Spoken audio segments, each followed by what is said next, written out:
I promise you there's a way around it or over it.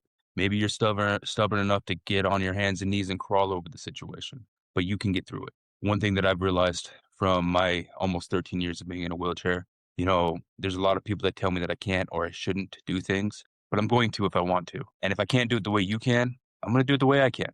Mm-hmm. And you guys can do that.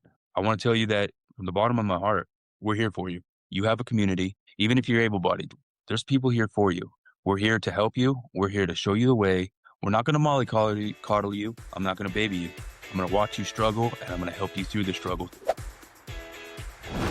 Welcome to the Nick Speaks podcast, where we speak up, speak out, and speak loud for the disabled community. Tune in every Tuesday, and don't forget to subscribe. And now your host, Nicolas Comstock. Hi, everybody. Welcome to a brand new episode of the Nick Speaks podcast, the podcast dedicated to the disabled community where we speak up, speak out, and speak loud about the issues that matter to the disabled the most. I'm your host, Nick Comstock. You guys, thank you so much for joining me today on this Tuesday. I'm so glad that you're here with me. And you guys, I've been doing Nick Speaks. This is our second year. And I got to tell you, last week when I did our free call with today's guest, I got to tell you, it was the most awesome free call that I have ever done by far of doing Nick Speaks. Today, we have a wheelchair heavyweight boxing champion. Not only is he a champion, he's the freaking CEO of WABC. Can you believe that? I mean, this is freaking awesome. So you guys, help me welcome Jody Bennett to Nick Speaks. Jody, how you doing, man? And I'm doing great. It's a great day. It's nice. It's a little chilly out today here in Las Vegas, very windy. So I'm trying to hide in the house as much as possible, but I'm doing great today. How are you, bud? I'm doing awesome, bud. And usually, and I'm sure you understand this as a wheelchair user, maybe it's not a thing we can talk about. I usually, when people meet me for the first time and they call me bud, I'm like, what the hell? Like, you don't even know me that well and you're calling me bud. Because I feel like it's a downgrade, you know what I mean? But you and our pre-call last Friday when we did the pre-call, or last Thursday, whenever we did it, my days are all mixed up. But our pre-call, first of all, it went really, really long, and you and I struggled to get off the call because we were having so much fun. It was a ball, that's for sure. And so I literally, I mean, you can call me bud because we're officially buds now. Buddies, man. We have each other's phone numbers, which I don't do to all my podcast guests unless we really hit it off and we know we're going to collaborate in the future, which you and I are. Oh, absolutely. And I'm so excited that you're here today. Folks, I say all the time on this podcast, and I said it a couple weeks ago when I interviewed Daniel Flores from the Wheelchair Roundtable podcast, which shout out to you guys because that's how Jody and I got connected. So if you're not listening to the Wheelchair Roundtable podcast, go listen to it. Rico Segovia and Daniel Flores have been on this podcast within the last couple weeks. And so go listen to that as well as this one. Give us both 5-star ratings. We would both appreciate it. I know that. I love those guys over there. My wife, she gets a little frustrated when I get on with you guys because, like I was telling you before, is I am lazy at heart. If I can, I will do as little as possible. But because of my wife, she keeps me pretty busy. Both of us make one brain. She's the one that keeps me on track with everything. So when I get Rico and the guys and you, man, I was supposed to be for an hour and a half, and it'll end up being 2 or 3 hours later, and we're still shooting the shit. I know it's ridiculous. We're gonna try not to make this a Joe Rogan Experience copycat, but I'm telling you, if it goes over 2 hours, at least those of you who are driving, which I know a lot of you do, you tell me you drive and you listen to it on your way to work. So if a lot of you do, especially those of you who live in Columbus, we have a load of traffic here. So at least you have something to listen to. So, Oh, and if you want to get Joe Rogan with it, I'm all about the conspiracy theories. All right, oh, all about Lord. Well, I'm not trying to get bananaed on YouTube, but we may get into some conspiracy theories today. I don't know. Um, so Jody, I want you, because you guys, I've said this before on the podcast, and I think I started saying this and then we got sidetracked, which is going to happen between the both of us a lot today. Um, it. I've said this before on the podcast and on my TikToks, guys. It takes seconds to become a part of the disabled community, not days, not hours, seconds. And that's why I was bringing this up, because I said the same thing with when I did Daniel's introduction, and you have that same story, Jody, where you were in a motorcycle accident.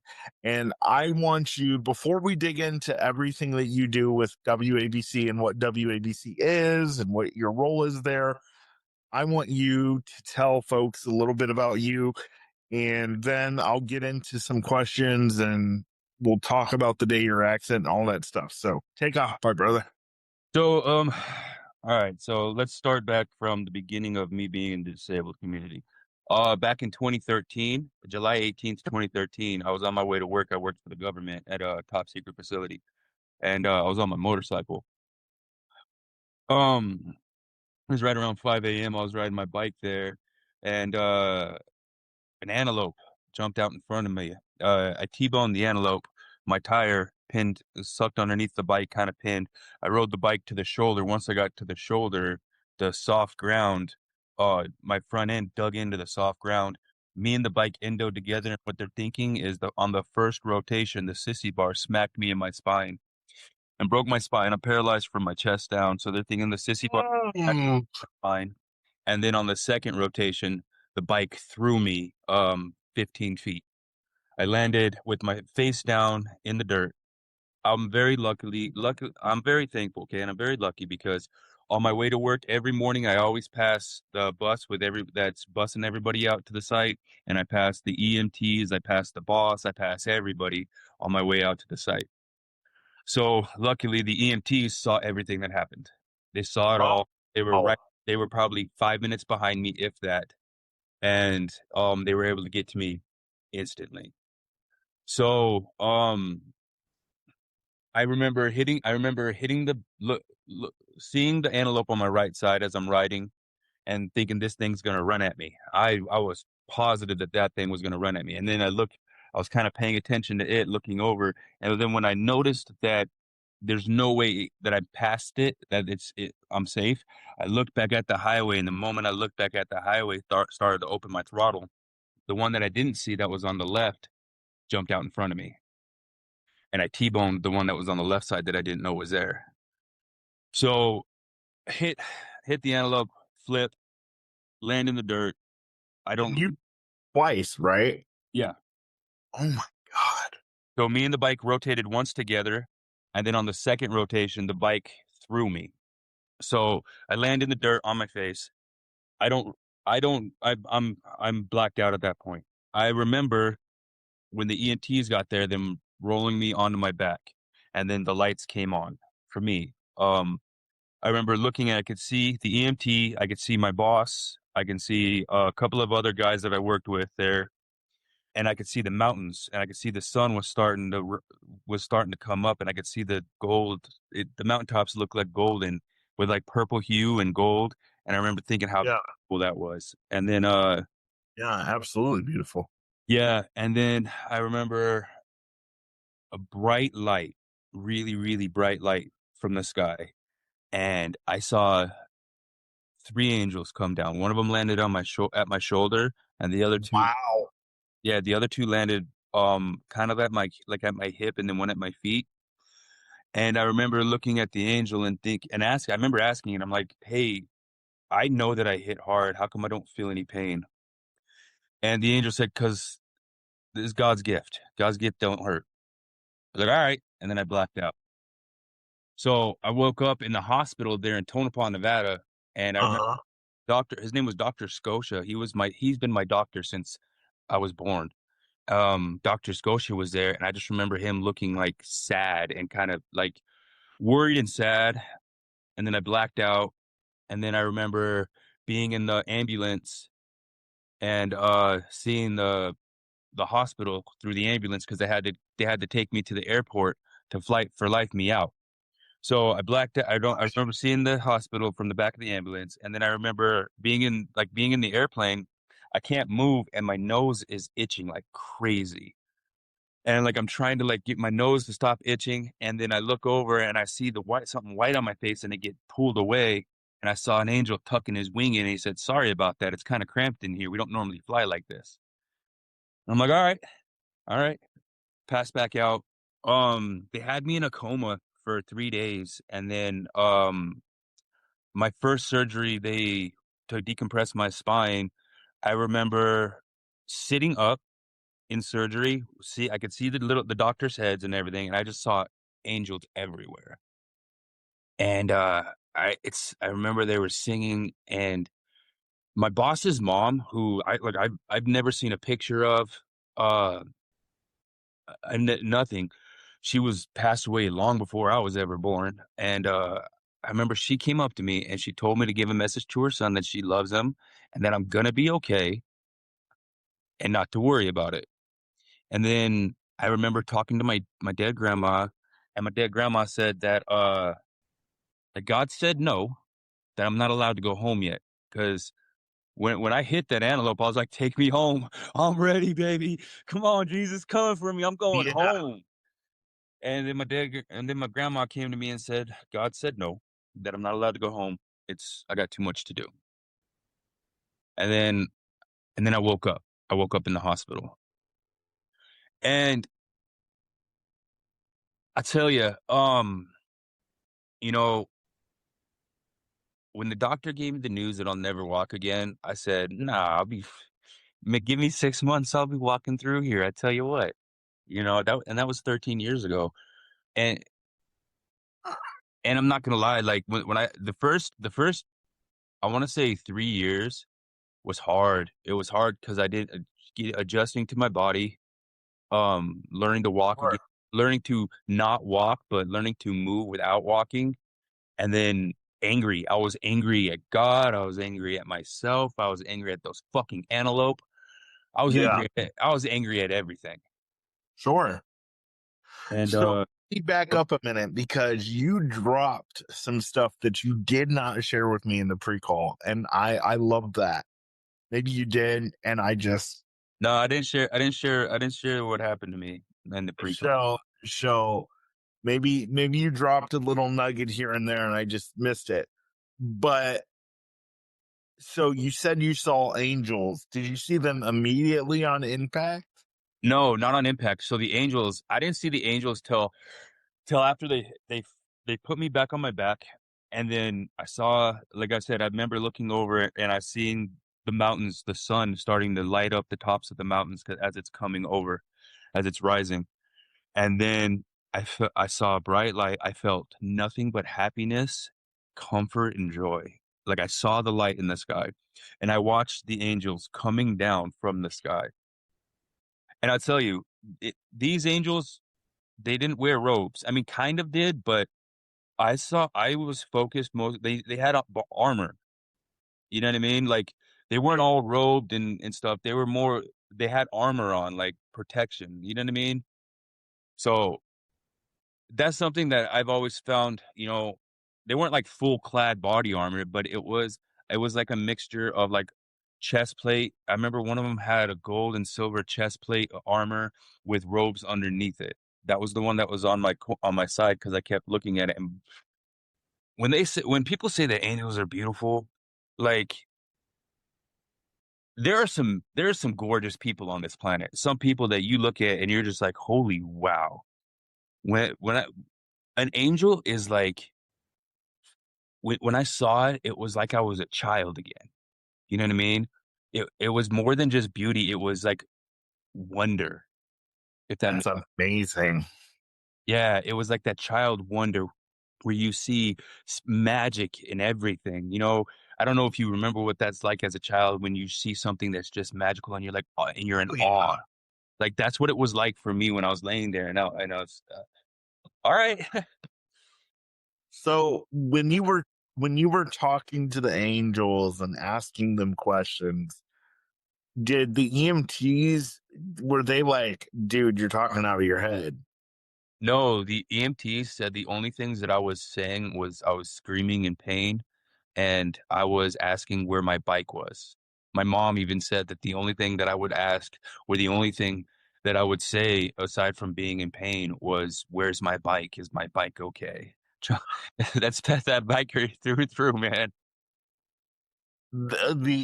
So this conversation that you were having is really outside of your body. Absolutely. Oh my god. Okay. This is so oh my god. This is amazing. So I have to ask you because you said your boss's mother, Yeah. who had passed on, came to you and said, "Hey, tell my son I love him and it's not time for you to go yet." Yeah. So when you went back to your boss and said, "Hey, I So I saw your mom who passed on, or I talked to her," what did your boss say? and the thing with that was like when that came out, they had the trach in still. I couldn't talk. Right, Um But I was still kind of comatose. I was in and out. Like, I don't remember any of this, but they said that I was awake. I had the thing in my throat. I was awake and I was writing as soon as my boss came in, I started writing like crazy, bouffant hair, bouffant hair. She says she loves you and I'm gonna be okay. But she's beautiful with bouffant hair, Jerry's mom. That's what they said that I wrote on a piece of paper. And I don't remember any of this. I was still under sedation, like heavily sedated. dude, my mouth is on the floor right now, figuratively speaking. Yeah. So you're giving this message to your boss, and what does your boss do? Does he like faint right there in the emergency room, or Well, and that's the thing. Like, I'm not exactly sure. Again, because like I was still very heavily sedated, so I don't remember anything. But I get my mom told me later that he started crying, and you know, he had to leave the room because he started crying. Which I mean, I don't blame him. Like that's some right, stuff. right? So, like I said, a lot of that was, um, while I was under like, I wasn't I was still under sedation, so I couldn't talk. I don't remember him coming in. I don't remember him talking to me that day. I don't remember, what his reaction was. I do remember seeing her, and I do remember, like, I kind of remember writing down bouffant hair, kind of, but it was just like, it was hard. I wasn't exactly in control at that point, you know what I mean? Yeah. Wow, that's amazing. So I didn't catch it, and maybe our listeners did, but maybe I know I didn't. What did you say you did before this accident? So I used to work for the government. I was a independent contractor. I used to work for the Air Force out at Tonopah Test Range. I think I think that's as much as I'm able to say. Was I was an independent contractor for the Air Force out at Tonopah Test Range. Oh, okay. Okay. Now, did you have a military background before? So, funny story. No, I did not have a military background. But I was trying to join when I got my accident. I had a clearance. I had some good recommendations. I scored really high on the ASVAB, and I wanted to join the army. Uh, but again, God threw an antelope at me and said, "You're not doing that." So Yeah. Things happen. And you're out west, you're in Vegas. So for those of you who are like, where is an antelope at? That's where he's out west. So that's Bro, where in the mountains, it's in the mountains of Nevada. All right. Okay. There's a lot of weird shit in the mountains of Nevada. Antelope apparently are some of them, which like I know. And here's the thing: if you drive a lot, deer and antelope are assholes. They see lights and they don't. right, It's them or you, and usually they'll get up and walk away from it, which is unfortunate because it'll destroy you or your stuff. So one of the things out here in Nevada is that a lot of people don't talk about, that your listeners, I really want your listeners to know that Arizona, Nevada, New Mexico, um kind of Utah also, when you guys are out here riding or driving at night, be careful because these animals, they don't care. They don't know that you're driving a 3,000-pound vehicle or a 300-pound motorcycle, and right, it'll- you'll if you're on a bike. I'm lucky I didn't die. My right. my You dad, yeah, dude, my dad's an EMT. He was an EMT up there, and he would like you. You would be surprised the amount of bodies he's had to pull off the road of motorcycles who got hit by antelope or deer. wow, that's insane. Wow, this story that you just shared with our listeners and viewers is just having me like, oh my goodness, because you definitely said something at the beginning of this show that's already happened, which your experience is not a conspiracy theory, but it is a near death experience. And so we did get into that today. Yeah, So, yeah. uh, wow, that's amazing. So That you might be a little bit heavy to start a podcast off with, and I'm sorry about that. No, you're good. Hey, listen, it's Tuesday at 7 a.m. in the morning, so some people may just be groggy getting out of bed drinking coffee. So this may just be the right thing to wake them up in the morning, and especially if they're in the West, like you talked about. So they'll be eyes on the road for their antelope and for their deer. Um, so let's go forward. So you had the accident. You said you were angry at God. You said you were angry at the damn antelope who hit you, Oh which no, all of them. I still have a deep seated hatred for antelope. Like, oh yeah. we were traveling up north a couple of weeks ago, and my buddy was driving, and I saw it. I was like, "Is that a deer, bro? Slow down." And like as we get closer, I saw that it was an antelope. I'm like, "Fuck that thing! Speed up, kill it!" Yes. And my Yes. buddy looked at me, he's like, "Bro, you need to calm down a little bit." I'm like, "Fuck those antelope, dude." Yeah. Yeah. I don't blame you. So you said you were mad at God, which is, something I certainly don't blame you for, and I don't think any of our listeners or viewers would blame you for. Can I, Honest, can I, uh, can I dive into that one a little bit? Because I say that I was mad, but I wasn't really so much mad at God. I was mad that he charged me with this. right. Well, I want to say too, before you dive into that, you know, when we get so many people act like you can't get mad at the Almighty. He understands, that's why he's God, because he's omnipotent. He knows things that we don't know, but he knows that we don't know those things. So he understands that we're going to get mad. Absolutely. Go ahead and dive into it. Well, and like I told you before, I am super lazy at heart. So, being in a wheelchair is everything I do is 10 times harder than I did when I was able-bodied. So I don't get to be lazy. I want to. And again, it's probably what I needed, but I was like, I always wanted God to have me do something special. We all want to have a calling. And when we're young, we all believe that we're destined for greatness.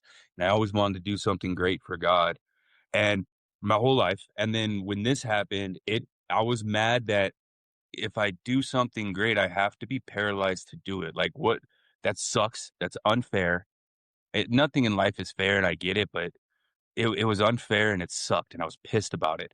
As I got older, I started to realize that maybe, well, that I had to be sitting for this. I had to be sitting down so that way I could stand for people.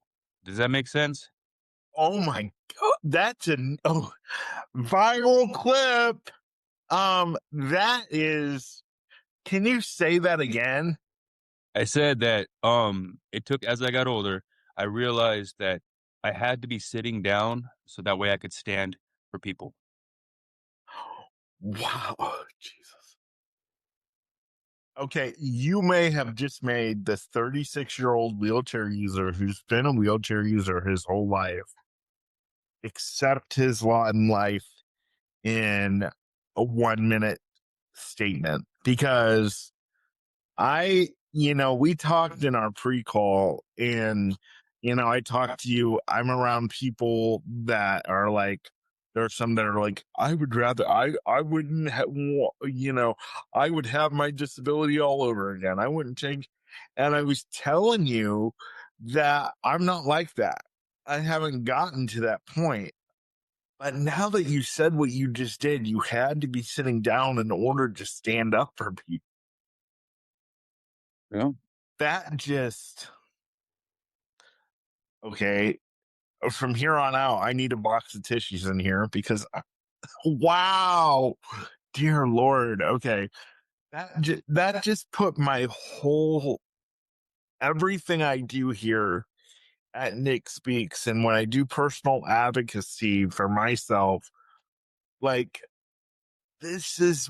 I mean, yes, it's irritating that you can't stand up physically. Yes, it's irritating that we can't do these things on our own. But when we stand up mentally with our voices and when we say, hey, this needs to be fixed, sometimes it takes those of us who go through incredibly shitty stuff to make the world understand this is why it sucks and this is why it needs to change. Absolutely. Would they listen to us if we didn't go through it? Absolutely not. Exactly. That's what the realization I came to. I got to be sitting to do it. I have to. And that's okay. And you know what? That I think when a lot of our community realized that not only does it give us guidance, it gives us clarity, a little bit of comfort, but it also gives us charge. And that's something that we need. I feel like I am charged to do something for God. And again, maybe it's not me personally, but maybe it's talking to you. Maybe it's talking to the next generation. They see what I'm trying to do here now, and the next generation, we get an amazing, great human being coming from them that's going to change the world. And my little conversation with them inspired that.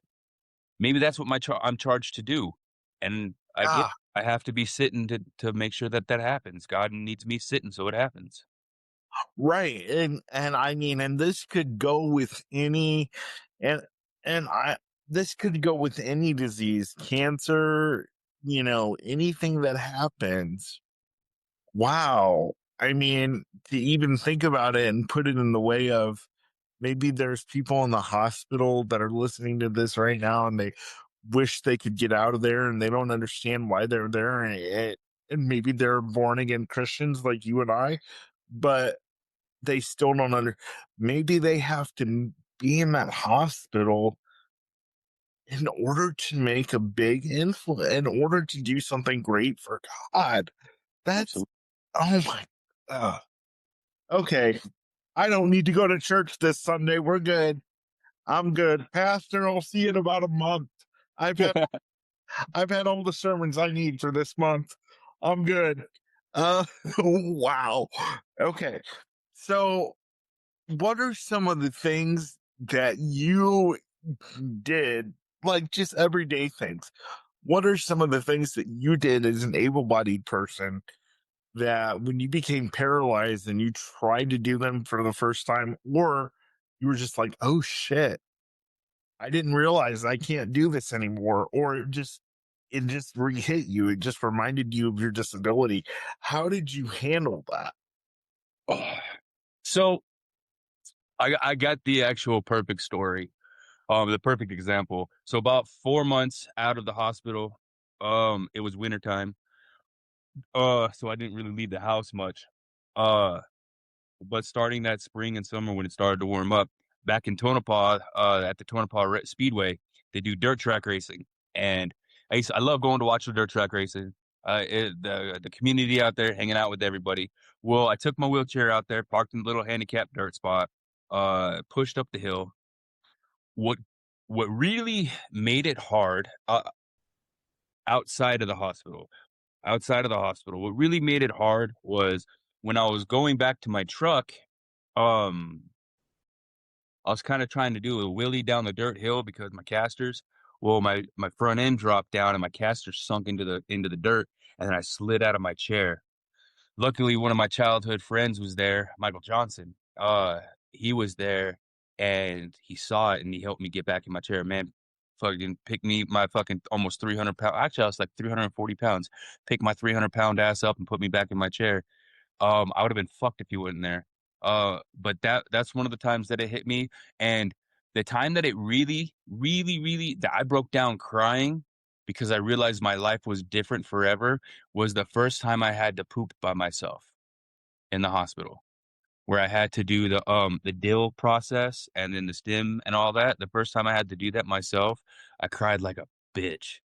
I felt like I wasn't a man. I felt like Ow.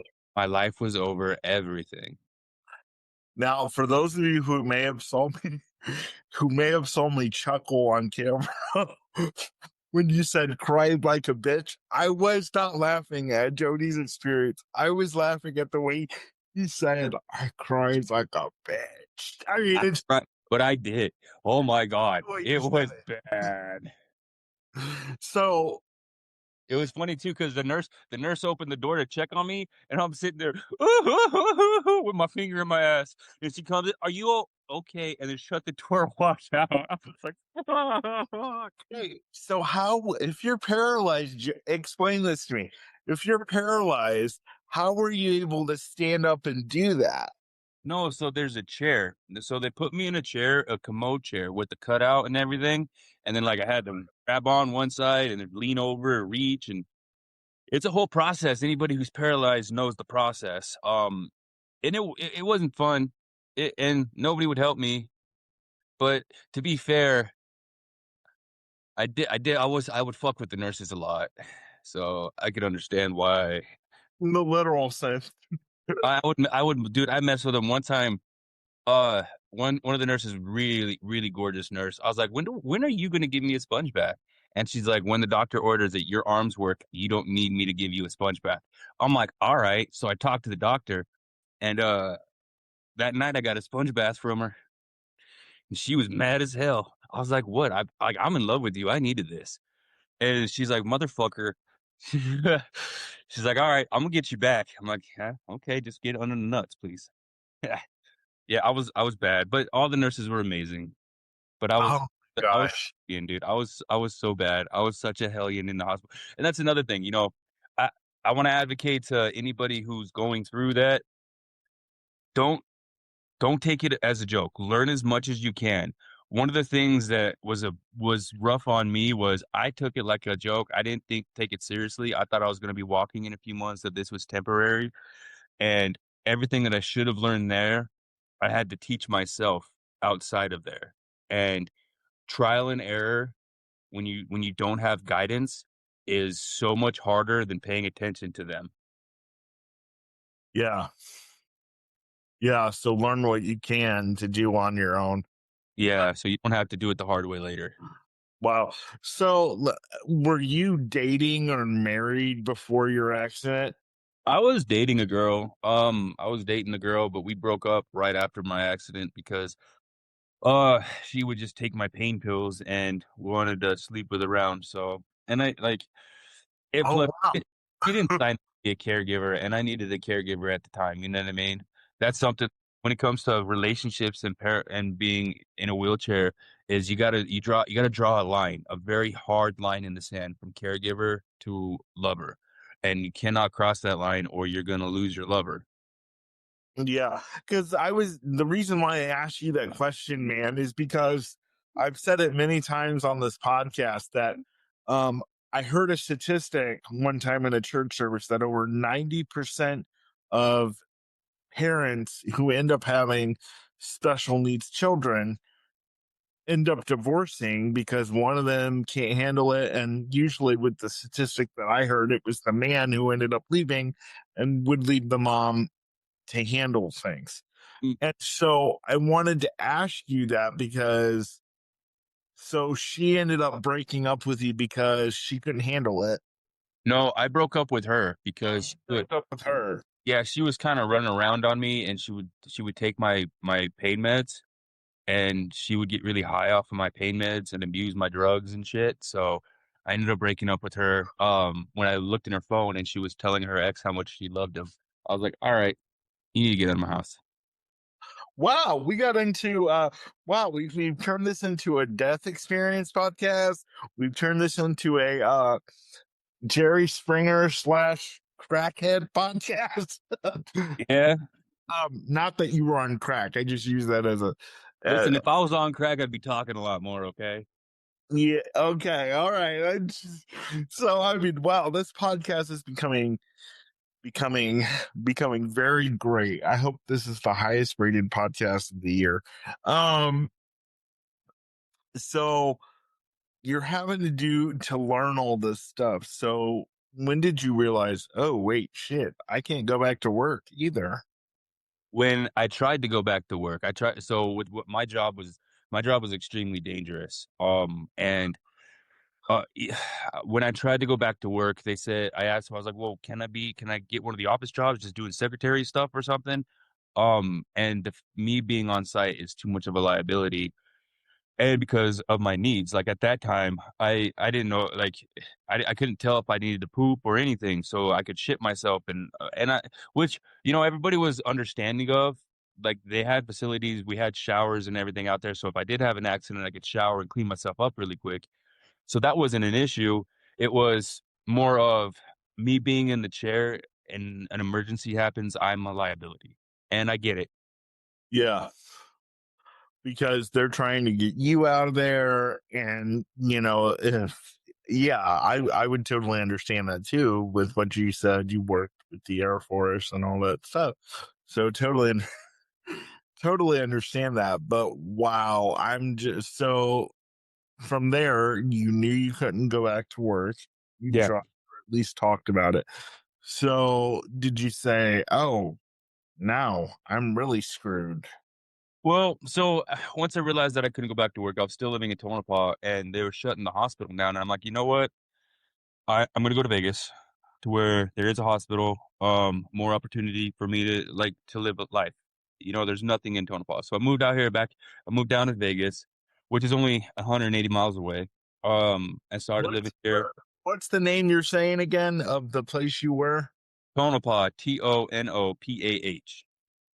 Tonopah, Nevada. Okay, so you were in a small 3,000 town. people. Yeah. How many? 3,000. Oh yeah, you were. I bet you they knew about your pill popping girlfriend too. Yeah. Yeah. Everybody knows everything. So I ended up coming back down here and I worked for I wanted to lose weight. I talked to some friends of mine, and in a year, I went from 340 pounds to 207. I started training, working out every single day. I trained multiple hours a day. Got a job at the gym at 24 Hour Fitness, where I was there like 4 hours a day, just kind of doing sales and stuff. And trained, lost a bunch of weight, got very fit. Then working that was right before 24 Hour Fitness over here went bankrupt and they lost everything. So I ended up losing my job because they were cutting everything back. And It was hard. Working was very difficult. Luckily, I went to that gym every day, so everybody that the managers, everybody knew me. They understood like my disability that I need to get off my butt. I need to go to the bathroom. I can't like if I'm in the middle of a sales pitch and I got to go to the bathroom, if I don't go, I'm gonna have an accident, you know. They were really cool because I was working out there for years ahead of getting a job. So they were really cool with it. And then from there I was still training, trying to get into acting, doing some modeling, did a lot of on stage work. Uh, This is after your accident, right? You did the yeah, model. this is all after my accident. Okay. Did a lot of on stage work after my accident. Worked out, got fit, and then I want to say about 2020, I took some time off from training and everything.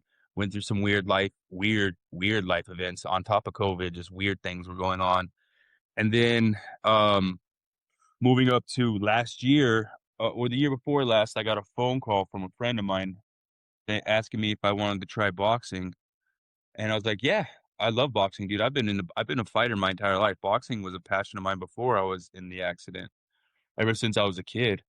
Um, and then I was supposed to go to Portugal for a fight that didn't end up happening, and then the founder of the WABC World Adaptive Boxing Council calls me up. I want to say May of 25. And he says, Jody, how would you like to come to England and fight for the world heavyweight title? I said, I absolutely would love that. Yeah. All right. He's like, all right, your August 30th is your fight. Get ready for it. And I said, okay. So I spent the rest of the year training for that. Took my wife and my coaching staff to there. And if any of your listeners or anybody that are also people who supported my GoFundMe for that, thank you guys so very much. Um, Raised money so I can go to that, went and fought, won the heavyweight title, brought it back to the US, and then was talking to the founder. The founder, he's got dementia and he's going blind. And he was looking for somebody to take over uh adaptive boxing. And he found it in me because he saw my passion for it. And then we just got off the meeting with the USA Amateur Boxing, so we may do partnership with them. There's a lot, dude. There's a lot, and then in this year November, I don't have a steady date yet, but this November we're gonna throw on a big show in Detroit where I'm gonna defend my title, and there's gonna be a lot of other fighters going to that one too. So if you are interested in boxing, reach out to me. Go to wabc.com Yeah. or reach out to Nick, let him know that you're interested and we'll get you set up. You know, get you out for tryouts and everything because we're looking for fighters also and sponsors. If you want to sponsor us, please, please, we need sponsors. Wow. Which we talked about the whole we talked about the thing that's going to happen in Detroit. And yes, I will be there. I was invited, and by God, I'm going to try my best to make it there. I should be able to make it there. And because number one, it would be awesome for me to go on a trip to Michigan. Don't get mad at me, Ohio, but I'm not an Ohio State fan anyway. I'm not a sports fan in general, so I'm looking forward to going to Detroit if we can make it happen and seeing you fight. Okay, Jody, show off. Now, this is the belt that you won in England, right? Absolutely. So show that off. Look at that. Oh, nice. I love it. I love it. So you won in England, right? Because Yeah, you're the guy when Rico Segovia from the Wheelchair Roundtable reached out to me, he said you have a big following in the UK.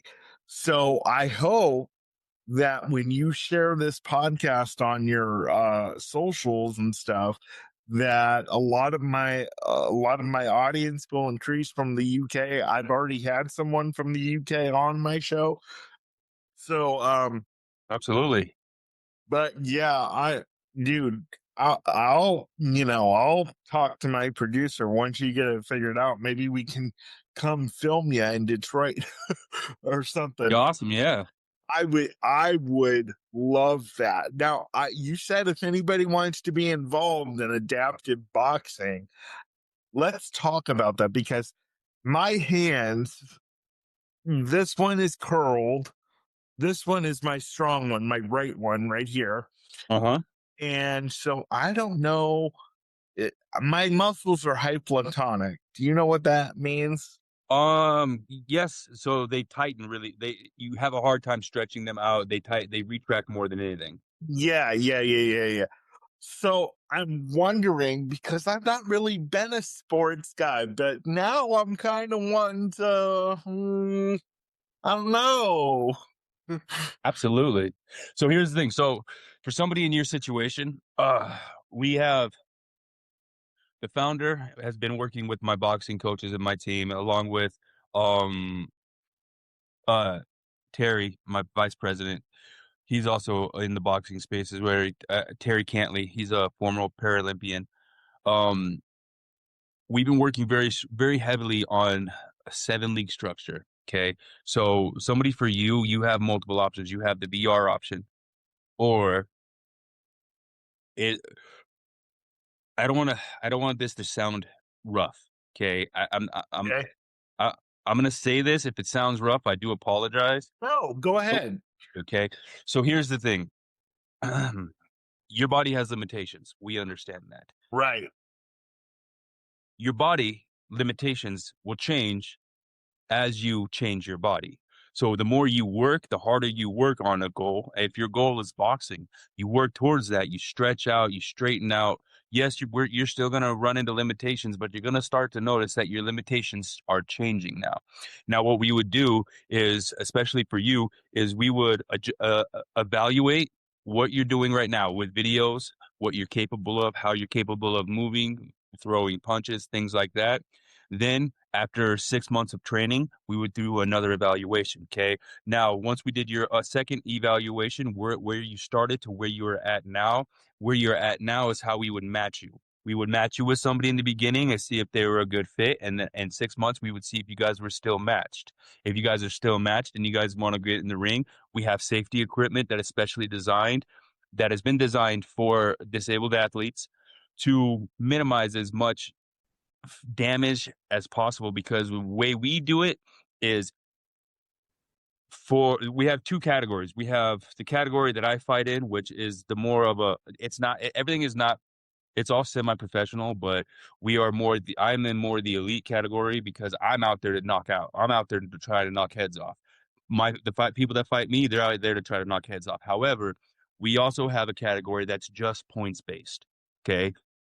Like for you guys, depending on your level of ability, you would be point Sure. based. There'd be things like if you got hit too hard, they might shave a point off the other guy because you guys aren't there to knock heads off. You guys are there for the martial art of it. You know what I mean? The sport, and for the art of boxing, not for the brutality of it. Whereas me, I'm in it for the brutality.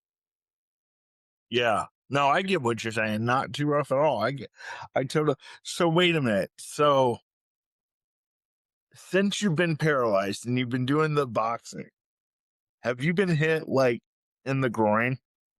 Yeah, yeah. Oh, Jesus.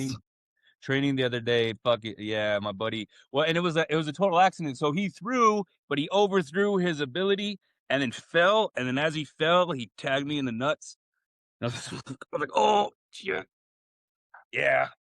But so I don't only do boxing. I do wheelchair football, wheelchair basketball. I don't do wheelchair basketball anymore. I don't like the politics of it.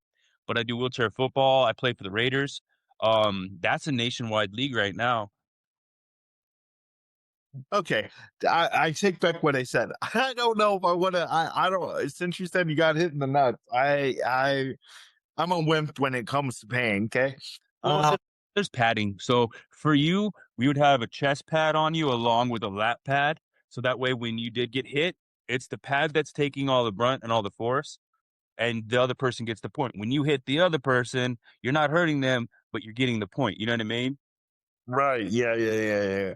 Well, see, because for me, as a wheelchair user, and I don't know because of your body strength, if you're able to punch the crap out of somebody, which I'm not advocating violence, but one of the things that I struggle with as someone who's a wheelchair user, like if I were to get mad at one of my brothers or something, because of the strength that I don't have, I'm over here like, oh, I really just wish I could punch somebody or Want even not my really somebody, but a wall.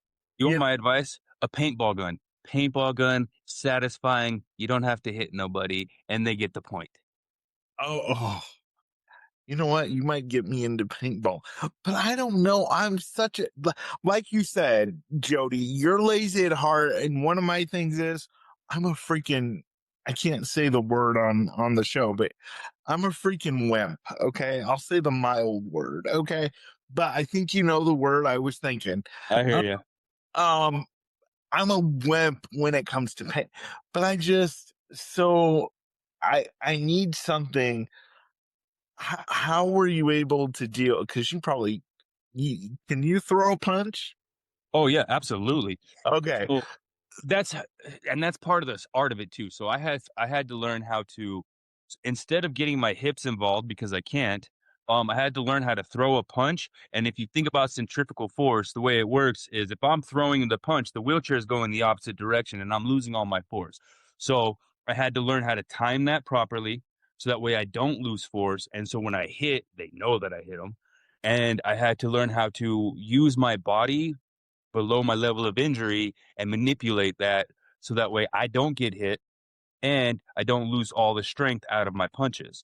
So when I say boxing is more than just brutality, the art of it is phenomenally difficult, more difficult than it was when I was able body. But that's also part of the fun of it is trying to work that out and figure those things out. You know what I mean? right, right. Well, the reason why I said I think I would be in it for the brutality of it is because I have so much pent up anger, and like I can't get in a car and just drive away by myself. So, and as a person with a disability, you're dealing with stupid people all the time. All the time. Stupid people from insurance who have no idea what the hell they're doing. Stupid, stupid people from the state who fund our Everywhere. services who don't know what they're doing. And what's funny is I was talking to somebody who listens to my podcast. You know who you are, and they had said something that I had said something in my last episode about how, if I have this waiver funding available, I should be able to use it. Well, they called me and they're like, Nick, I hear what you said, but you technically can't do a lot of the stuff that you're talking about because it's illegal. Or they said something about it being illegal-ish and you'd have to change the law and all this type of stuff. And you don't know a lot about the waiver funding. And I don't, he said it's because he hadn't taught it to me or whatever. And so, but here's the thing. A lot of these people that know the waiver funding half the time don't know what the hell they're doing either because they have to go ask 10 different people and they get 10 different answers. Well, and he said a very vital thing. Okay.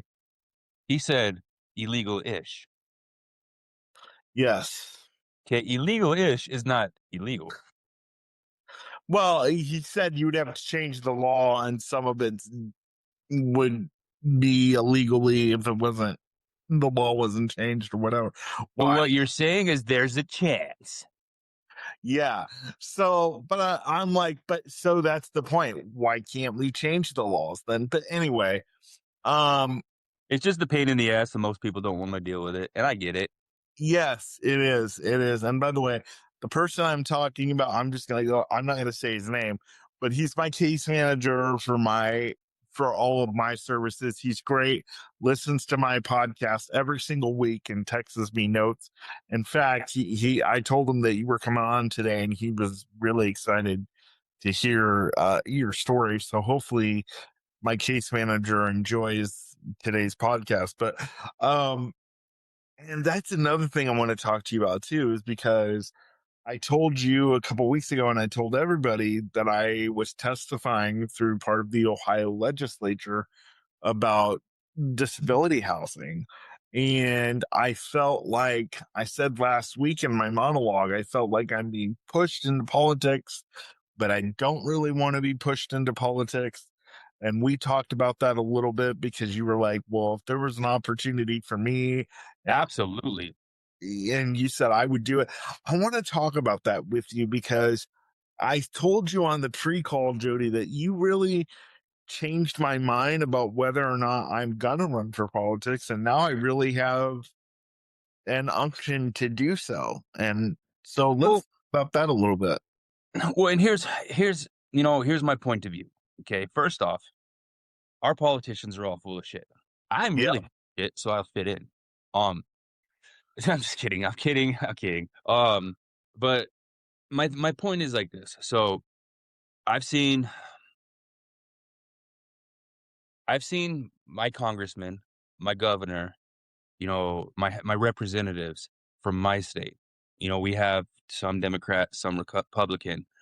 Um, I see what I try to pay attention as much as I can, and I see what they're doing. And one of my biggest complaints about the Republican Party is they never get shit done.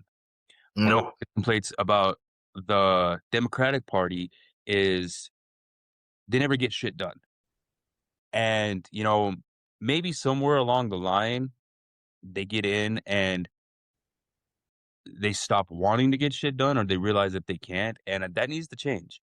I want to join. I want to become a congressman. I want to go to Congress because when I back, dude, back before, and I'm going to say this like I said to you in the pre-call, back before we had all attorneys and lawyers as our representatives, dude, they used to fight in the House of Congress. Okay, Benjamin Franklin threw hands. Thomas Jefferson threw hands because they yeah, were arguing their point. Okay, what happened to that? What happened to the filibuster? People used to fight over the filibuster. Like they would be like, if you don't stop talking, I'm gonna knock you the fuck out. We need to get on with this. Like that was back when America was rough. And I get it, times change. You can't do that, blah, blah, blah, blah, blah. But we need that passion back in right, our government. So that way we can get things done. And right, we don't have it. And for you and for myself, because of our community that we're in, you know, a lot of people a lot of people that fight for our community don't know what it's like in our community. So they're like, oh, look at these poor people, we need to do something for them. Whereas somebody like you or me, we're like, no, I know what's going on. I know what we need, and this is what we need. Okay. And my constituents, and when I say my constituents, I mean every person with a disability is my right. constituent. I'm fighting for everybody because we're all in it, and I'm fighting from my wheelchair. I don't know how to get into politics, or I would. I would love to. But that's one of the things is, we can fight.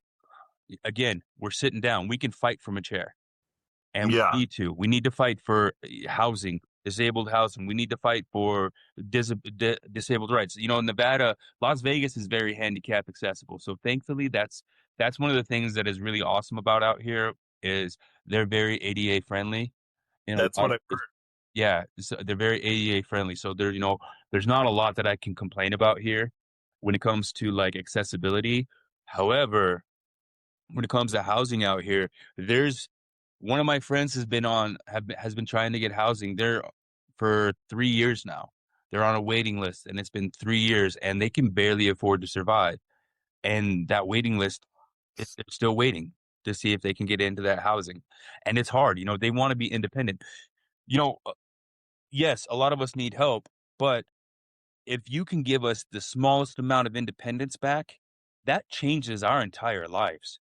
Every tiny little piece of independence that we can get back, that we can take control of again, changes our lives. So a lot of able-bodied people they do represent us and they do fight for us, but they don't understand what that freedom means to us. They as much as they try, they can't. They don't know what it's like to not have that. Well, one of the things that we talked about is too a lot a lot of the advocates, and I've said this before, a lot of the advocates today are really soft, especially the disabled. Because what the advocacy has turned into is we want more help from the government, but we don't want the government telling us what to do with our help, Right. what we can't do with the extra money that we get. And I'm saying to these, to my disabled friends out there that are listening, stop depending on the government to help you and stop wanting more from them, but you don't want them to tell you what you can and can't do with it. Because it's like a 36-year-old man or woman living in the house with their parents saying, Mom and Dad, I want you to pay for everything. I want you to pay for all my luxury, pay for all for the ladies to get their hairs and nails done, and then for the guys to go hunting or whatever. And I'm just saying hunting because I grew up in the 90s and that's what guys did still back then. I don't know so much that, but that's like saying, Mom and Dad, we want you to give us the life that we've always been used to. We want to live with you, but we don't want you to tell us what the hell to do once we're at a certain age. Well, they're not going to say, okay, we'll give you all of our money and all of our resources and we'll just stay out of your life. No, most parents are going to be like, get the hell out of my house then. Because if you're still under my roof and you're still expecting me to pay for you, I'm for damn sure going to have a thing to say about it, So, Well, yeah, absolutely. Absolutely. So, a lot of people didn't ask to be disabled. right.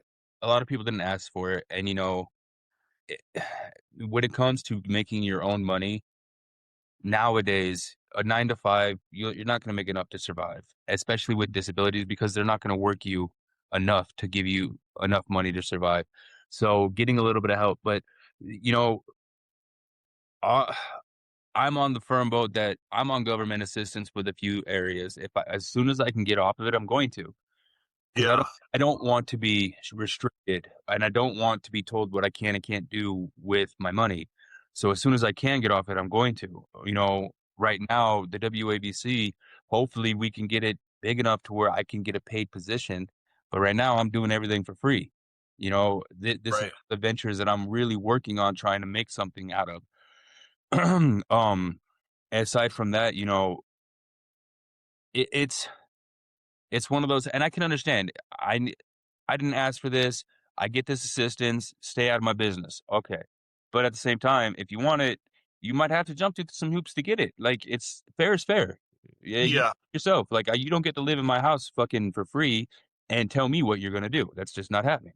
yeah, yeah. Well, that's what I'm saying from a parent's perspective. And it's a lot of times what the disability community is asking the government to do is, yeah, give us the money from you and then don't tell me what to do with it. And that's not how it works, which is why, and I've talked about this many times on this program, which is why we need to get the unemployment rate from we need to get the employment rate for people with disabilities up from 22.7% to a good 60%, because that's what the employment rate is for people with disabilities is You also 20. got you also got to think about this though. Like, what kind of jobs are they offering? Call centers? Nobody wants to work at a fucking call center. Like, Yeah, I hate calling people. What like when it comes to jobs for disabilities, you know, there we don't have a lot of options. Most of the time, they just stick us in a call center, something we can do from home, things like that. I think a Walmart and say greet people. They don't even do that anymore. I know, dude, I would love to be a Walmart greeter. I'd fuck with everybody as they came in and out. You know what I mean? Like, oh, I saw you in aisle 3 a little bit too long there, buddy. You better watch out. They might think you're stealing. Just mess with people. Well, you see, now they do the thing where they make you go check the receipts. Yeah. And see, I could probably do that job. Only problem is I'm legally blind. So I'd be like, oh, Yeah, you're good. You're good. You're you good. bought that 50-inch screen TV. Okay, I saw one in the car. Okay, you're good. Right? So there's a thing like, you know, I recommend for this. So I went to school for fitness. I'm doing nothing with my my certifications. I'm doing nothing with them because I'm focused on this. But one of the things that I recommend for disabled people is go to school. Okay, figure out what you want to do, a job that you like, go to school for it. Get training, even if it's a trade school. Go to a trade school, learn how to do the trade, enjoy it. You know what I mean? There's so many options out there for us to learn how to do a job that we love doing, and then try to become your own boss. And if you can't Yeah. become your boss, work with somebody who understands your disability and is willing to give you that leeway and that grace, because that's Well, part too. From an employer, you know, yeah. if I was employing a bunch of people, you know, I have somebody on my staff that's disabled and we have to make special accommodations for them. It's going to be hard for me to want to work them as much as somebody that I don't have to make those accommodations for us too. So you have to find the right employer also. Yeah, and you know what? And sadly, a lot of these employers, I don't know if a lot of them want to think outside the box because it takes money to think outside the box. It takes resources. Not only that, because if you fire us, we can sue you for discrimination. Like, you can't even get rid of us. Once you hire us, you can't get rid of us. And then if you don't hire us, you can get sued for discrimination there too. So we have a lot of laws that are in place that are really anti work for disabled people. They're making it, you know what I mean? Like That's nobody never wants. thought of it that way. Yeah, like when I was working for 24-hour fitness, one of the things that I knew, I can't get fired. My boss knew that I knew that I couldn't get fired. So she let me, I was a performer though. Okay. She let me get away with whatever I wanted to do because I was constantly bringing numbers in and making the company money. So she gave me that leeway. But if I didn't do that, she was stuck in a rock and a hard place. She couldn't fire me. The only thing she could do is cut my hours back until I couldn't work anymore, until I had to find something else to do. You know what I mean? So like, Oh, w- wait a minute. That seems a little weird though, because if somebody's not bringing it, if somebody's not performing well at a job, whether you're disabled or not, I mean, a boss goes up to a non-disabled person and says, "Look, you're not performing well. We know you're not performing well. I'm sorry. Find something else." So you're saying that there are laws in place. yes, because of my disability. Because here's the thing: if she would have came up if I wasn't performing, if I wasn't bringing in numbers, she could come up to me and be like, "Hey, you're not performing. We're gonna let you go." I could turn around and say, "Hey, I wasn't able to perform to the ability that you wanted me to because of my disability, which you knew about when you hired me, and now you're firing me because of my disability, something that I can't change. That's discrimination." Whoa! Wow. Okay. Yeah. Um. So I there's a lot of things that need to get changed when it comes to getting disabled people into the workforce. And that's one of those things because as an employer, knowing that my disabled employee, I have to have very low expectations for them. Have to, because it's discrimination if I try to fire them, because they can claim discrimination, and if they can't hold up. But see, I'm disabled. I am a disabled person, so I have a little bit more empathy. But I also know when they're bullshitting me because I'm full of shit also, and I've pulled all this bullshit before. oh, I love it. I love it. Oh my gosh. So I now that you've said all that, and wow, you've really opened my eyes to so many things today. And that's kind of interesting because I'm legally blind and I'm able to see all the stuff that you're saying. Um Well, I'm glad I could do that for it. But see, that's some of the things. So again, when it comes into me being in politics, you being in politics, I said, do it, bro. I said, go for it because we can see it. Yes, we see it from a different point of view, a lot shorter than everybody else sees it because we're sitting fucking down. So we can see it from this angle. They're seeing it from that angle. We need our angle and our point of view to be heard. Okay. If I knew, yeah. again, I'm going to repeat myself. If I knew how to get into politics, I would 100% become a politician. I want to. I would love to do that. Also, because a lot of politicians now go in with no money in the bank. After a few years, they're worth $30 million. I don't know. Maybe I could do that too. Yeah, I don't know how these we were talking about on the pre-call. I don't know how these politicians going broke and they come out as rich as Judge Judy. Multi-millionaires. I, Crazy. I don't understand that. I I don't don't get it either. But here's one of the things, and I brought this up in our pre-call too. You know, I forget. I should have looked it up, but I didn't. Um, in fact, I'll look it up right now. Okay. We had a president that was a farmer. So, hey, Did you say it was John Adams or something like that? which No, president was a farmer? not John Adams. You know, Jimmy Carter. who? Jimmy Carter. Oh, yeah, that's right. He was a farmer. Yeah. Okay, he was the 39th president. He was a farmer. George Washington, Jefferson Thomas. He operated a large plantation. Harry Truman, 33rd president. He was a farmer. When did Did you we say when did that we stop? backwards? Jefferson Thomas, or did you? Something like that? Oh, But see, when did we stop allowing the common man to become president and we started getting attorneys and lawyers and all these other people to that's become true. president? Donald Trump, one of the reasons why Donald Trump was so popular is because the common man saw him as one of us. He didn't see him as one of the political elite because he's not an attorney. He doesn't have a law degree. He didn't fuck. And that's the thing. How many lawyers do you really trust? And yet you want them to run our government? That seems a little crazy to me. Yeah. Yeah. Yeah. Wow. Wow. Wow. Wow. Wow. Well, I will say first, Jody, I want to say this to you. If you want to get involved in politics, just on a personal standpoint, and I'll say this to anybody who's watching, get to know your representative. Reach out to them, whoever they are. It doesn't matter if they're Democrat or Republican. Say, my name is Jody, and this is what I do. Tell them your whole spiel. I mean, you know, and don't wait until there's a problem that affects you and your community to then reach out to them. But Jody, that's what I would tell you to do, because I'm getting ready to, I'm getting to know all these people. I've reached out to Chairman Click, who was the chairman of the committee that I spoke out in front of. And I said, I want to get to know you. So I'm waiting to hear back from his office.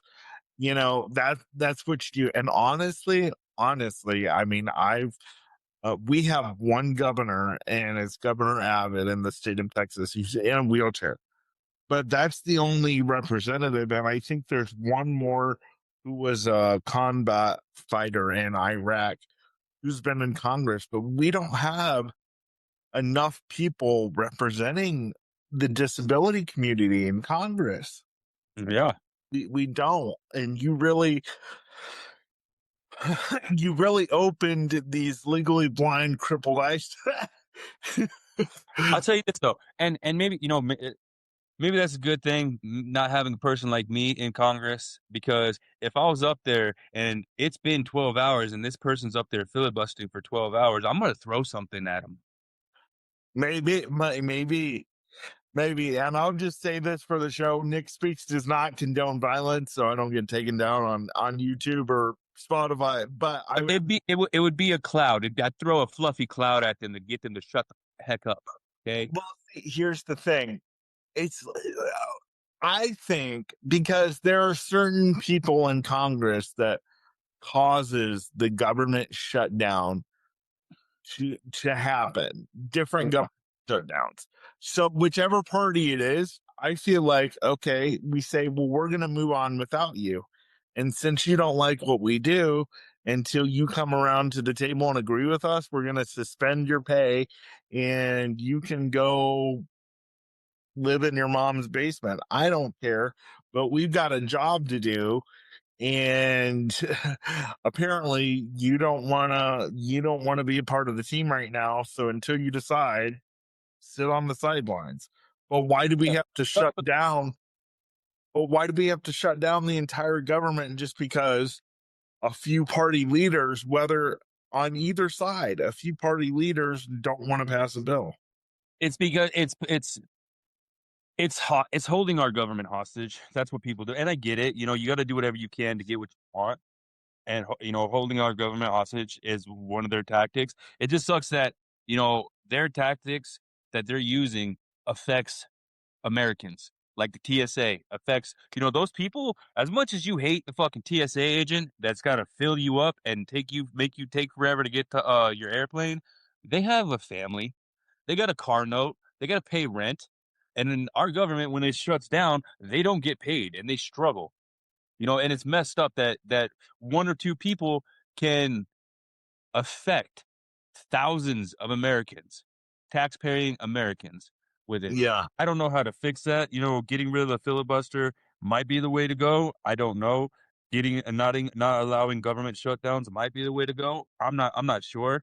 I think that there are other options for it, but I think that something definitely needs to be done because it's I'm sick of our government negatively affecting our people. That's Right. not what it's there for. And our government is not supposed to do that. Our The government government isn't is there to rule for us. us. Exactly. It's not It's there to for rule us. us. It's by us. And we're letting the government control. And we're supposed to be controlling them, not Yes. the other way. Like, I mean, and this is how people with disabilities and every other group is going to be able to make change once they understand we need to take control of our own destiny and take it away from the United States government or whatever country government that you're listening from. Because I don't know, I may have world listeners, but I I'm don't know. just, The way I see it is right now is if you look at what's happening in governments all across the world, it might be time that we change some things as people. yeah, yeah, yeah. I will say, I know you said and I'm gonna make people laugh, maybe a little, maybe raise their eyebrows a little bit. But I've said many times on this podcast and on my TikTok, Jody, that a lot of people with disabilities are horn dogs, and I'm one of those horn dogs. And you said, I know we all hate the TSA agents filling us up, but you know what? Hey, I haven't had any boom chicka boom boom for a long time. You So just going over there on a Friday night, huh? You don't even need to get on an airplane. You just trying to go through. they have an airplane. I I don't even have an airplane, bitch. I don't even have an airplane, bitch. Just fill me up, I know I don't have a ticket to get on an airplane, but could you please check me for weapons?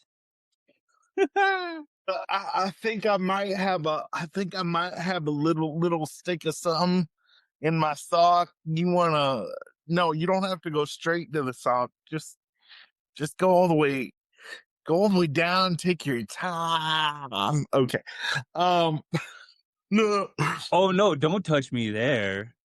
no, that's harassment. Don't touch me there. I meant my sock. So like it's funny because whenever I go, I fly a lot, and whenever I fly, they're like, "Hey, would you like a private room?" I'm like, "No, bro. I like it when they watch. I charge more for that." And the guy's like, "What?" Oh my god, that's hilarious. Okay, we've totally went off the rails, even though we said that's what we are gonna do. So I hope you enjoyed it. So tell everybody, you told them once. Tell everybody where they can find you. Tell everybody if they want to get involved, how they can get involved, and what's up. All right, so you guys can find me at Jody Bennett. I'm on Facebook. I think I just started a X account. Not sure if I did or not. I do have a TikTok that I'm trying to get worked on. Jody, I believe that's Jody Bennett. Let me pull it up because I don't know. But on Instagram, it's AKA underscore captain underscore amazing. That it's me. On Facebook, it's Jody Bennett. You'll see me and my coaches there is my thing. And then TikTok, I believe my TikTok is also Jody Bennett. Let me just pull it up really quick. Oop, oop. It is. How do I find what my TikTok is? Hold on a second. Usually your TikTok is an at sign and then whatever you say it. But what we'll do is we'll have Jody send all that over to my producer, and my producer's probably going to be like, "What the hell, this podcast?" Yeah, my TikTok is at Jody Bennett 57. So at Jody Bennett 57, we'll put all that in the show notes because I'm going to make him send it over to the producer. We'll also make him.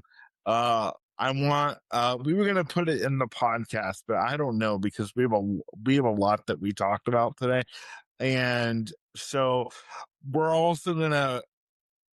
I'm also going to have my producer put in the show notes a video of you fighting a little bit so people can go watch that because I think Awesome. it's cool. And hopefully, I can get in to Detroit in November and we can meet up and um, maybe you can help me get some Bow chicka wow wow. Anyway, Never know. All right. Well, I would before we cut off of here, yeah, I would like to talk directly to your audience for a moment, if I could. yeah, absolutely. Go ahead. All right. Hey guys. So throughout this podcast, I hope you guys got a chance to get to know me.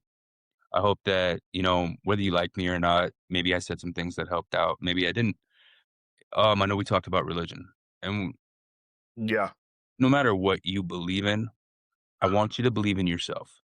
Because whether you're able-bodied or disabled, we all come across hurdles. We all come against walls, steps, if you will, things that we don't think that we can get over.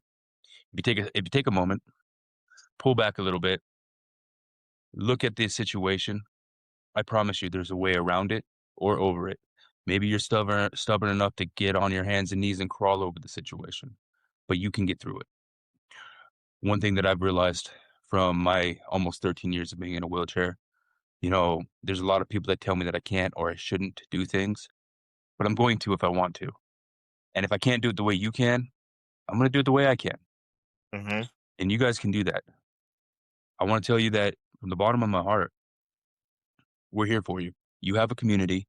Even if you're able-bodied, there's people here for you. We're here to help you. We're here to show you the way. We're not going to mollycoddle you. I'm not going to baby you. I'm going to watch you struggle, and I'm going to help you through the struggle so that way when you come out the other side, you'll never be the same. When it comes Yeah, to boxing or sports, get a hold of me. I left my socials in here. You guys can reach out to me. I know some people all over the country for these resources. We're trying to become boxing. I'm trying to bring boxing to the world, and we're getting there. If you guys know anybody who wants to sponsor, please reach out.